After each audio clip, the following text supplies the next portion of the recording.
দুনিয়ার জমিনে সবাই পছন্দ করে, আমার আল্লাহও পছন্দ করে। আল্লাহ বলে, যুবক রে, তুই একবার যদি আমার দরবারে সেজদা দিয়ে আমার কাছে ক্ষমা চাস, আমি ও যুবক, আমি তোর ওপর খুশি হয়ে যাই। কিন্তু আমাদের যুবকরা নামাজ পড়ে না, সেজদা করে না। আমাদের যুবকরা রাত্রি বেলায় 12টা 1টা 2টো পর্যন্ত মোবাইল চালায়, ফ্রি ফায়ার পাবজি গেম খেলে, আর মসজিদে আজান হয় বলে আসসালাতু খায়রুম মিনান নাওম। ও মুসলমান গো, নামাজ হলো ঘুমের থেকে উত্তম। কিন্তু এই মুসলমান, ও মুসলমান শুনে না, গরু ছাগল ভেড়া মুরগি উট দুম্বা ছাগল যত রয়েছে পশু পাখি, আপনার মাছ পর্যন্ত রাত্রিবেলায় যখন ফজরের আজান হয়ে যায়, ও গরু বলে আমি গুহালে থাকবো না, মুরগি বলে আমি দরমাতে খুন্নাতে থাকবো না, মাছ বলছে আমি আর চুপ করে থাকবো না, ছাগল গরু ভেড়া মুরগি বলছে আমি আর থাকবো না। ও মুসলমান, আর যারা সৃষ্টির সেরা জীব এই মানুষ, বেলা 8টা 9টা না হলে বিছান ছাড়ে না। ঠিক কিনা জোরে বলুন, ঠিক কিনা জোরে বলুন। 8টা 9টা পর্যন্ত আমাদের যুবকরা, আমাদের দেশের মানুষেরা ঘুমায়। হে মুসলমান, তুমি মনে মনে করো মরতে মনে হয় হবে না, কিন্তু একবার মরে দেখো ওই কবর। কবর আছে না নাই জোরে বলুন, কথা কন না কেন? আপনাদের দেশে মানুষ মারা গেলে কি করে? ভাসিয়ে দেয় নাকি? হ্যাঁ, কবর আছে না? আর কবর প্রতিদিন ডাকে না, জোরে বলুন, ডাকে না? ডাকে না? প্রতিদিন কবরে ডাকে। কবর বলে আমি কিড়া মাকুড়ের ঘর, আমি পোকা মাকুড়ের ঘর, আমি একা একা ঘর, আমি কাউকে চিনি না, আমি কাউরির চেহারা দেখব না, আমি কাউরির গাড়ি বাড়ি দেখব না, আমি কাউরের সধর সম্পদ দেখব না, আমি কাউরের বাড়ি গাড়ি দেখব না, আমি কাউরির জ্ঞান দেখব না, আমি কাউরির চাকরি দেখব না, আমি দেখব ইন্নাল্লাযীনা আমানু ওয়া আমিলুস সলিহাত, যারা ভালো আমল করবা, ভালো কাজ করবা। আমার আল্লাহ বললেন আমার বান্দার জন্য কবরে সুখময় জায়গা হবে। কোরআন, যারা ভালো আমল করবে, ভালো কর্ম করবে, তাদের জন্য কবর কি হবে? সুখময় হবে না? হবে না? তোরা বলুন, হবে কি না? আর ওই কবরে প্রতিদিন ডাকে কিনা? কথা কন না কেন? কবরে ডাকে না? ডাকে না? প্রতিদিন ডাকে। দেখেন মুফতি সাহেব, আমি আজিজুল হক যদি মিথ্যা কথা বলি, ও মুসলমান, মুফতি সাহেবকে জিজ্ঞাসা করে দেখবেন, আজকের এই জালসার সভাপতি যিনি মুফতি সাহেব, তিনি মুফতি সাহেবকে জিজ্ঞাসা করুন, ওই কবরে প্রতিদিন ডাকে রে বাবা। কারো ভরসায় আছো রে মন, কেসের এত মায়া, এত সাদের বাড়ি তোমার ভেঙে যাবে বাসা।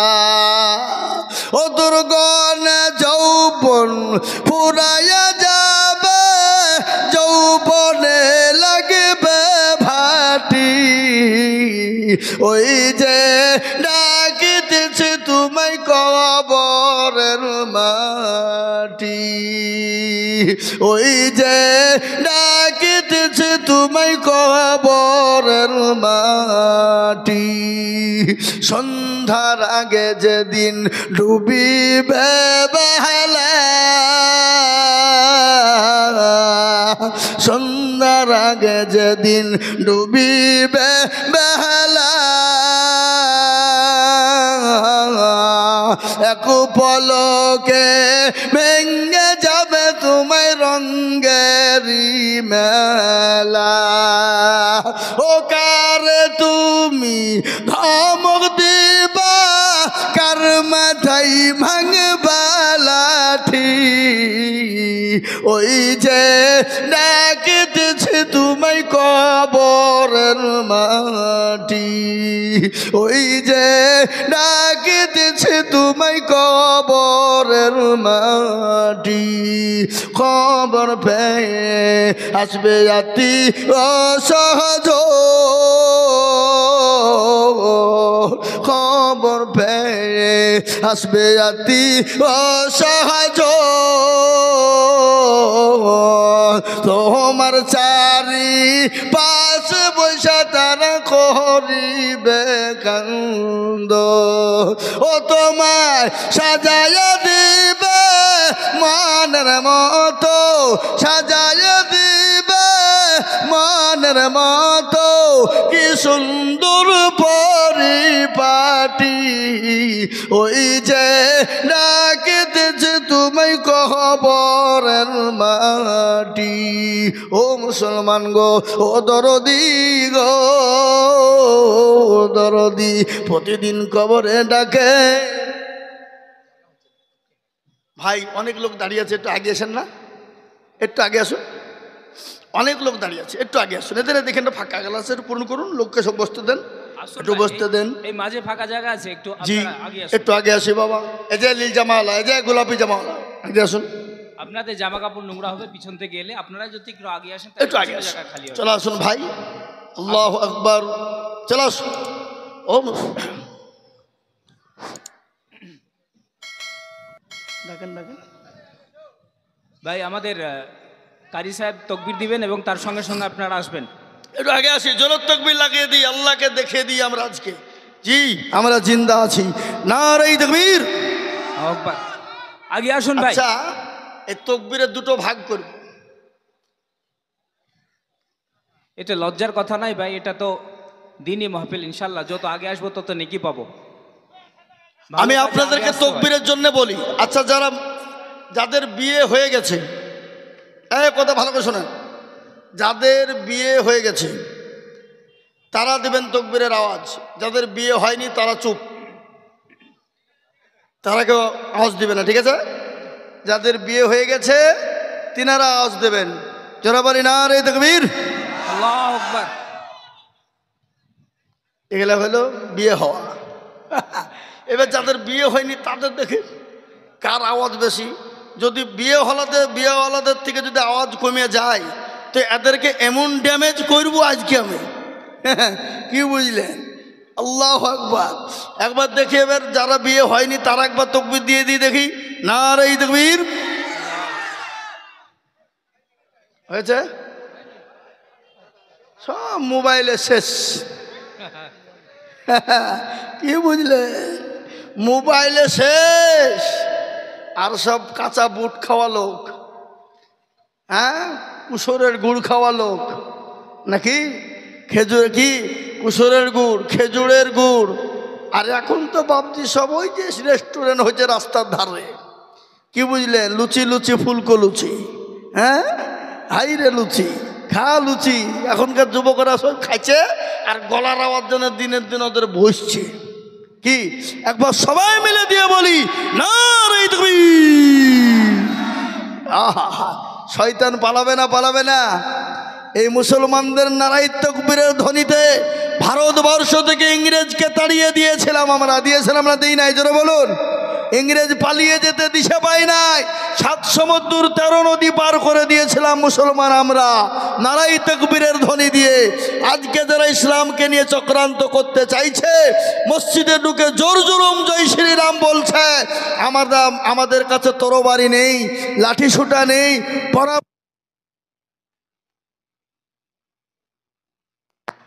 আমাদের কাছে পরমাণু নেই আমাদের কাছে মিসাইল নেই কিন্তু আমাদের কাছে সবথেকে বড় অ্যাটম বম রয়েছে তার নাম হলো নারায়ে তাকবীর যারা বলো নারায়ে তাকবীর খুশির সংবাদ শুনলেন ভারতবর্ষের মধ্যে আমাদের পশ্চিমবঙ্গের লাগোয়া একটা দেশ আছে রাজ্য আছে যে রাজ্যটার নাম হলো আসাম সে আসামের একটা ঘটনা আপনারা শুনেছেন কিছুদিন আগে সিএ করে ডিটেনশন ক্যাম্পে অনেক মুসলমানদেরকে পাঠিয়ে দেওয়া হয়েছিল অনেক হিন্দু ভাইদেরকে পাঠিয়ে দেওয়া হয়েছিল তার মধ্যে 19 লক্ষর মধ্যে 6 লক্ষ ছিল মুসলমান আর বাদ বাকি অন্য জাতি ধর্ম ছিল বুঝতে পারলেন না কিন্তু আল্লাহর রহম ও করম আমাদের জমিয়াতে উলামা হিন্দ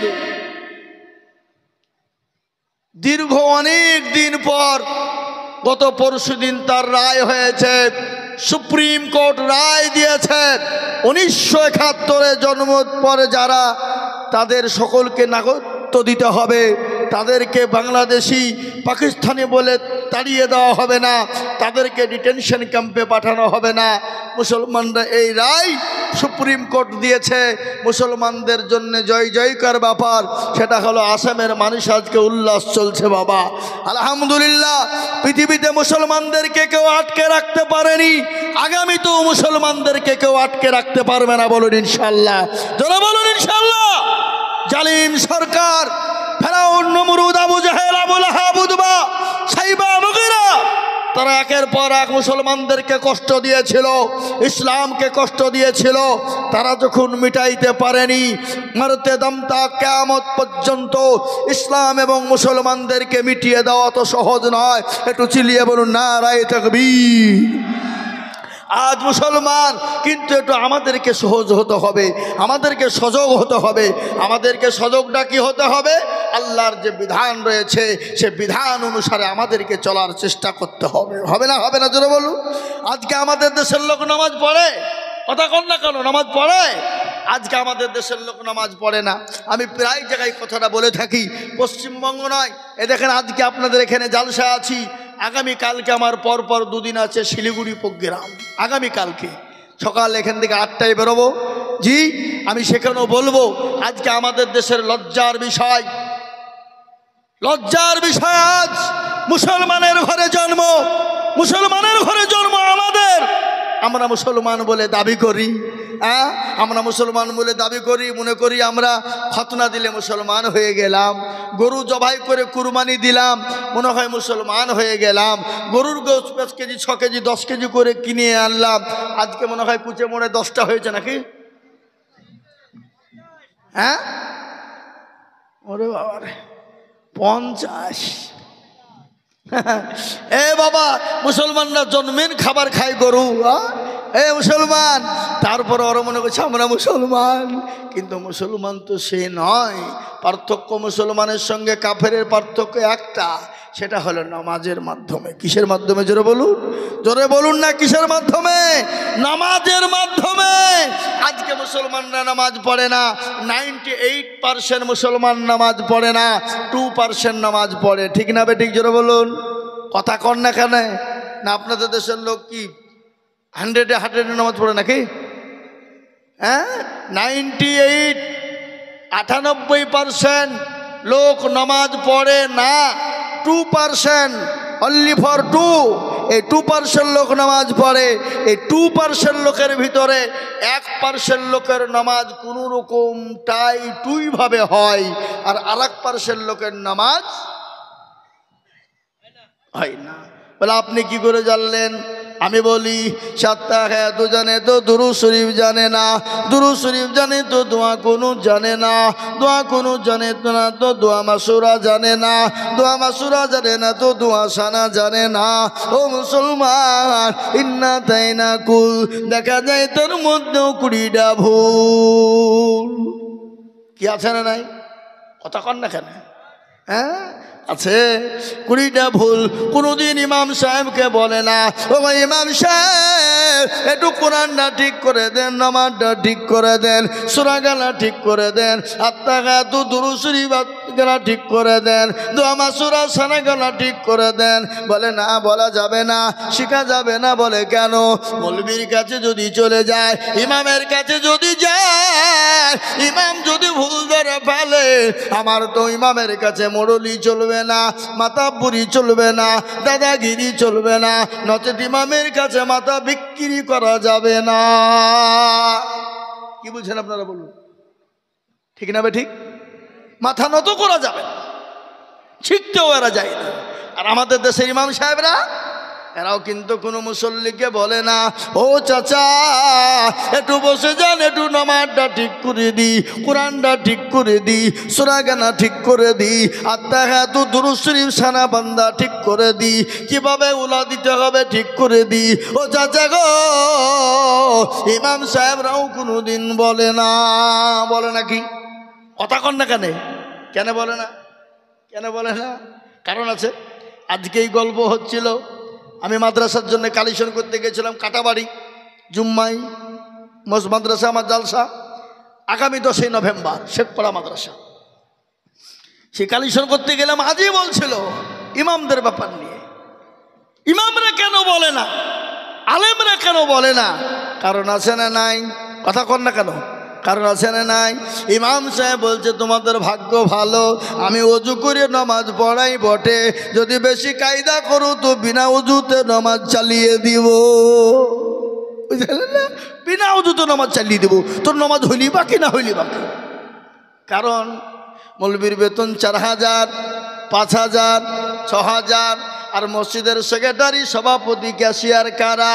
মসজিদের দরজা চিনে না যারা, জুম্মার দিন নামাজ পড়তে যায় আর শুক্রবারের দিন খালি জুম্মা দেখাতে যায়, হিসাব করে পয়সাগুলো আনতে যায়। এমনও সেক্রেটারি আছে আপনার মসজিদের টাকা দিয়ে লটারি কাটে, লটারি কেটে টেরে গুঁজেছে, টেরে গুঁজে জুম্মার নামাজ পড়তে গেছে রে বাবা, নামাজ পড়তে গিয়ে লুঙ্গিও খুলে পড়ে গেছে, লটারিও পড়ে গেছে। বলে ইজ্জত চলে যায় যা, কিন্তু বেইজ্জতি হওয়া যাবে না। বলে লটারি কেউ জনে দেখতে না পায়, কিন্তু ইজ্জত জনে চলে যায়। এটা আমাদের সমাজ। মসজিদের সেক্রেটারি, সভাপতির বাড়িতে বছর মাসে 31,000 টাকা খরচ, 20,000 টাকা খরচ, 40,000 খরচ, কিন্তু ইমামের বাড়িতে তার ছেলে আছে, মেয়ে আছে, বিবি আছে, বাচ্চা আছে, আত্মীয় স্বজন পাড়া প্রতিবেশী আছে, কুটুম সাক্ষাৎ আছে, বেতন হলো 5,000। বলুন তো ইমাম ওযু করে নামাজ পড়াবে নাকি? ও নামাজ পড়েছে আলহামদুলিল্লাহি রাব্বিল আলামিন রহমানির রহিম। আল্লাহ মাস তো শেষ, 5,000 টাকা বেতন। ইয়া আল্লাহ, সন্তানের ওষুধ কিনবো না বিবির ছায়া ব্লাউজ কিনবো, আল্লাহ সন্তানের জামা কিনবো না পাঞ্জাবি কিনবো। গায়রিল মাগদুবি আলাইহিম ওয়ালাদ-দাল্লিন। ফেরেশতা বলছে কি নামাজ রে? বলে বেতন কমের নামাজ। আল্লাহ বলছে সেক্রেটারি, সভাপতিকেও পিটবো এবং ইমামকেও ছাড়বো। বুঝতে পারলেন? আমার কথাটা বুঝতে পারলেন না? ইমাম 5,000 টাকা বেতন, আর সেক্রেটারির জ্ঞান নাই, ক্যাশিয়ার জ্ঞান নাই, সভাপতির জ্ঞান নাই, আবার বেতন 5 মাসের বাকি, 3 মাসের বাকি, ক্যাশিয়ারের পেছনে পেছনে ঘুরিয়ে বেড়াতে হয় বেতনের লেগে। যদি বেশি ফোন করা হয় বলে মৌলবীর লোভ কত রে, মৌলবীকে বের করিয়ে দেয়। আল্লাহর গজব হবে না? হবে না? জোরে বলুন কেন? আজকে আমাদের কেন কোরআনের চর্চা নাই? আজকে কেন ইমামের চর্চা নাই? আজকে আরবি শিকার কেন চর্চা নাই? আজকে কোরআন শিকার কেন চর্চা নাই? আজ আমি বলবো মুসলমান, একটাই কারণ হলো এটা। ও মুসলমান, কোনটা শুনেলে? আজকে ছেলে মেয়েদেরকে ইংলিশ মিডিয়ামে দিই, আজকে করিমপুরের ইংলিশ মিডিয়ামে দিই, আজকে খলতপুর হাওড়াতে ইংলিশ মিডিয়ামে দিই, আজকে কলকাতাতে দিই, আজকে আপনার আলামিন মিশনে দিই। কেন দিই বাবা? ছেলে ওখানে আপনার সুশিক্ষায় শিক্ষিত হবে, ইংরেজি ইংলিশম্যান হবে, ইংলিশে কথা বলবে, চাকরি পাবে, ডাক্তার হবে, মাস্টার হবে, কিন্তু বেতন 50,000 টাকা হবে। আমি আপনাদের কুচামারাওয়ালাদেরকে বলবো, ওগো মুসলমানেরা, আপনি আপনার মসজিদের ইমামের 30,000 টাকা বেতন করবেন, 20,000 টাকা বেতন করবেন। আমি খোদার কসম আজিজুল হক বলে দিয়ে যাচ্ছি, আগামীকাল থেকে যদি 30,000 টাকা ইমামের বেতন হয়ে যায়, এই কুচামোড়ার প্রতিটি বাড়ি থেকে মাদ্রাসার ছেলেদেরকে লাইন লেগে যাবে, ভর্তি করার জন্য লাইন লেগে যাবে। যাবে কিনা জোরে বলুন? কথা বলো না কেন? 30,000 টাকা যদি ইমামের বেতন হয়, স্কুল কলেজ ইউনিভার্সিটিতে ছাত্র দিবে না। বলে কেন দিবে না? বলে 30,000 টাকা বেতন মানে বিরাট ব্যাপার, ও খেয়ে দিয়ে পরে কিছু পয়সা গুচ্ছিত থাকবে, তার মানে মাদ্রাসায় কমসে কম 30,000 টাকা তো বেতন হবে, ঠিক না? ধরে বলুন। আজকে 5,000 বেতনের জন্য বলে ভিখারি লাইন, এই লাইনে ছেলেকে পড়তে দেওয়া হবে না। আজকে এটা 6,000 টাকা বেতন দেওয়ার জন্যে, এটা হলো ভিখারি লাইন, এই ছেলেকে কোরআনের লাইনে দেওয়া হবে না। আমি আইজুল হক বারংবার বলে যাই, 30,000 40,000 টাকা বেতন দেবেন। মাস্টারের ছেলে সর্বপ্রথম মাদ্রাসায় আগে যাবে, ও ব্যালেস্টারের ছেলে আগে যাবে, ও প্রফেসরের ছেলে আগে মাদ্রাসায় ভর্তি হবে। বুঝতে পারলেন না? মানি, পয়সা, টাকা। এই মুসলমান, কাকে হা দিবেন? আচ্ছা বলুন তো, আজ ইংলিশের মাস্টারকে বলে হুজুর গো, স্যার আপনাকে 5,000 টাকা বেতন দিব, আমার ছেলেটাকে ইংলিশম্যান বানাতে হবে। অঙ্কের মাস্টারকে বলা হলো, বাংলা ইতিহাসের মাস্টারকে বলা হলো, মাসে যত টাকা লাগে দিব। কিন্তু একটা লোক বুকে হা দিয়ে বলুন দেখি, বলে মুফতি রেজাউল করিম সাহেব, আপনাকে মাসে আমি 1,000 করে টাকা দিব, আমার ছেলে মেয়েদেরকে কোরআনওয়ালা বানান। একটা পাওয়া যাবে? কথা বলেন না, কেন পাওয়া যাবে নাই? কেন বলেন মুসলমান মার খাবে না? কেন মসজিদে মসজিদে জয় শ্রীরাম বেঈমানরা বলবে না? কেন মুসলমানদের মসজিদ কেড়ে নিবে না?